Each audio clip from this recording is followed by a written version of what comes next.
कोणतं बी सण राहू द्या, अगोदर पूजा बाहेरूनच करून घेते मी. पूजा झाली बाहेरची छानपैकी. तिच्या दिवशीचं पण व्हिडिओ टाकायचं होतं, पण त्या दिवशी गिऱ्हाईक खूप असते ना दुकानामध्ये, त्याच्यामुळे ते व्हिडिओच बनवणं झालं नाही भोगीचं. सुगडे स्वच्छ चांगले धुवून घेऊन पूजा करून घेतले सुगड्याची. अगोदर पूजा करून नंतर झाकून ठेवते सुगडीला. काबर झाकून ठेवते काय माहित नाही, पण झाकून ठेवले सुगडे नंतर पूजेला. मी इकडे पूजा करून घेतली आणि तिकडे आईची स्वयंपाकाची तयारी चालू होती. पूजा करून घेतली बघा, झाकून ठेवली सुगडीची. मग आई तिकडे पुरण करायची, सगळी तयारी करून देते मी आईला. पण आई स्वयंपाक करते, सण कोणते असले की छान करते, आमटी ते लई छान करते आई. इकडे पूजा झाली की पुरण पण शिरलं होतं. इकडं आता आमटीची सगळी तयारी करून दिली आईला.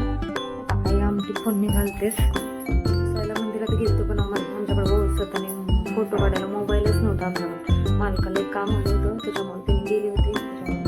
आल्यानंतर दुकानात एक दोन फोटो काढून घेतले. व्हिडिओ आवडल्यास नक्कीच लाईक शेअर सबस्क्राईब नक्कीच करा.